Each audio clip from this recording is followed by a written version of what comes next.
and therefore the Commission would like to thank the media from print and electronic for their wonderful cooperation before, now and in future. Thank you very much.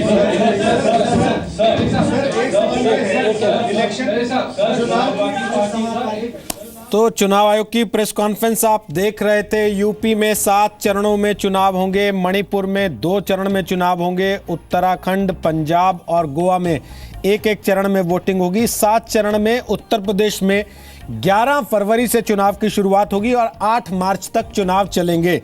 पहला चरण 11 फरवरी को, दूसरा चरण 15 फरवरी को, तीसरा चरण 19 फरवरी को, चौथा चरण 23 फरवरी को, पांचवा चरण 27 फरवरी को, छठा चरण 4 मार्च को और 7वां चरण 8 मार्च को संपन्न होगा उत्तर प्रदेश के चुनाव का। और 11 मार्च को वोटों की गिनती हो जाएगी। ऊपर आपको बता दें कि उत्तर प्रदेश का इसलिए चुनाव क्योंकि सबसे बड़ा राज्य है, 403 सीटें हैं। 11 मार्च को वोटिंग 7 चरणों के चुनाव के बाद। और उत्तराखंड में 15 फरवरी को वोटिंग होगी, पंजाब में 4 फरवरी को वोटिंग होगी। सभी राज्यों के चुनाव एक साथ निपटा लिए जाएंगे, ये बात चुनाव आयोग ने कही है। और 4 मार्च और 8 मार्च को मणिपुर में वोटिंग होगी और सबकी वोटों की गिनती 11 मार्च को निपटा ली जाएगी। यानी कि 18 मार्च की जो तारीख है विधानसभाएं खत्म होने की, उसके पहले पहले ये पूरी प्रक्रिया खत्म कर ली जाएगी। 11 मार्च को आपको पता चल जाएगा कि इस मिनी इंडिया के इलेक्शन में जिसमें 5 राज्य आते हैं और खास तौर पर उत्तर प्रदेश, जिसके लिए कहा जाता है दिल्ली का रास्ता यूपी से होकर जाता है, उस उत्तर प्रदेश की तस्वीर क्या होगी ये 11 मार्च को पता चल जाएगा 7 चरणों में वोटिंग के बाद। तो इस वक्त की सबसे बड़ी खबर यह कि उत्तराखंड, पंजाब और गोवा 3 राज्यों में एक ही चरण में वोटिंग होगी। पंजाब में 4 फरवरी को वोटिंग होगी, गोवा में 4 फरवरी को वोटिंग होगी, उत्तराखंड में 15 फरवरी को वोटिंग होगी, मणिपुर में 4 मार्च और 8 मार्च को वोटिंग होगी। उत्तर प्रदेश में 7 चरणों में वोटिंग होगी, जिसकी तारीखें हम आपको इस वक्त सामने टेलीविजन स्क्रीन पर दिखा रहे हैं। वोटों की बारात हमने इसे नाम दिया क्योंकि भारत में चुनाव बिल्कुल एक त्योहार की तरह है, एक उत्सव की तरह है।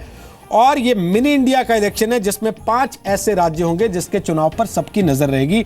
मणिपुर नॉर्थ ईस्ट को कवर करता है, दूसरी तरफ गोवा है, एक तरफ पंजाब है, एक तरफ उत्तराखंड है और फिर देश के बीचों बीच उत्तर प्रदेश है, जहां से पूरी देश की राजनीति की दिशा तय होती है, ऐसा कहा जाता है। तो वहां 403 सीट पर 7 चरणों में वोट पड़ेंगे।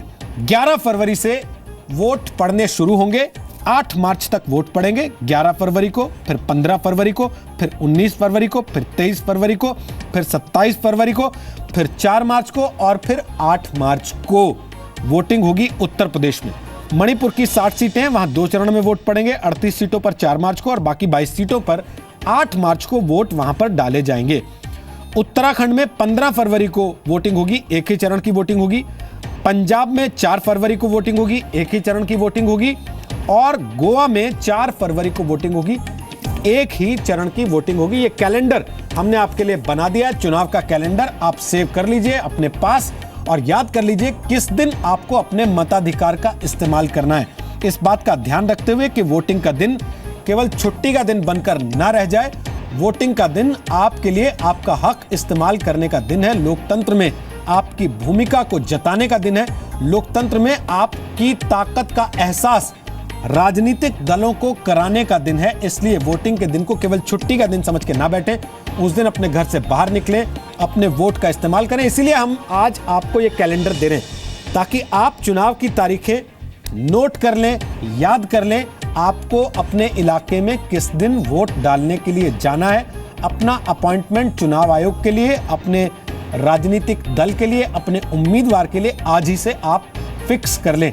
मेरे तमाम सहयोगी संवाददाता देश के अलग अलग हिस्सों से हमारे साथ होंगे। रवि त्रिपाठी जो चुनाव आयोग में मौजूद हैं, वहां सवाल जवाब चल रहे हैं इस वक्त चुनाव आयुक्त के साथ, वहां से बात करेंगे। साथ ही राजनीतिक पार्टियों की प्रतिक्रिया इस पर क्या रहती है, क्योंकि उत्तर प्रदेश का चुनाव लंबा चुनाव होगा, परीक्षा भी चल रही होगी, उसके साथ साथ चुनाव होगा, इसका भी ध्यान रखना होगा।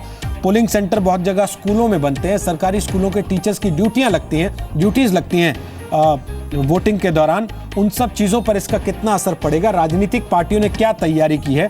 आज से चुनाव आचार संहिता लागू हो गई है, आज 4 जनवरी का दिन है।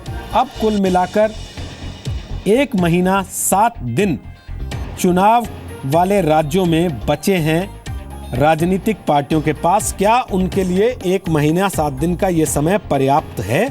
चुनाव की तैयारी पूरी है, मुद्दे सारे सजा लिए गए हैं, चुनाव घोषणा पत्र तैयार कर लिए गए हैं। इन सब विषयों पर बात होगी राजनीतिक पार्टियों के प्रतिनिधियों से भी, लेकिन सबसे पहले आपके लिए जो सबसे जरूरी है जानना, वो आपके सामने टेलीविजन स्क्रीन पर है। कितनी तारीख को आपके इलाके में वोटिंग होने वाली है, आपको वो तारीख आज सुरक्षित कर लेनी है। किस तारीख को आपको कोई और काम नहीं रखना है अपने सिर, उस दिन आपको केवल वोट डालना है। बाकी सारे पारिवारिक सामाजिक काम आपको थोड़ी देर के लिए उनको छुट्टी देनी है, ये कहते हुए कि आज आपको अपने मताधिकार का इस्तेमाल करना है। उस तारीख को आज नोट कर लीजिए। गोवा के लोगों के लिए 4 फरवरी, एक ही दिन में वोटिंग हो जाएगी पूरे गोवा में। पंजाब के लोगों के लिए 4 फरवरी, एक ही दिन में वोटिंग हो जाएगी पूरे पंजाब में भी। उत्तराखंड के लोगों के लिए वो तारीख है 15 फरवरी, एक ही दिन में वोटिंग हो जाएगी उत्तराखंड में भी। मणिपुर के लोगों के लिए 4 मार्च और 8 मार्च, क्योंकि वहां पर वोटिंग होगी 2 चरणों में। पहला चरण 4 मार्च को होगा और दूसरा चरण 8 मार्च को होगा। उत्तर प्रदेश के 7 चरण हैं और वो 7 चरण इस वक्त आपके सामने टेलीविजन स्क्रीन पर हैं। पहला चरण 11 फरवरी को होगा, दूसरा चरण 15 फरवरी को होगा, तीसरा 19 फरवरी को होगा, चौथा 23 फरवरी को, पांचवा 27 फरवरी को, छठा 4 मार्च को और 7वां चरण 8 मार्च को होगा। वोट डाले जाएंगे और 11 मार्च को वोटों की गिनती हो जाएगी।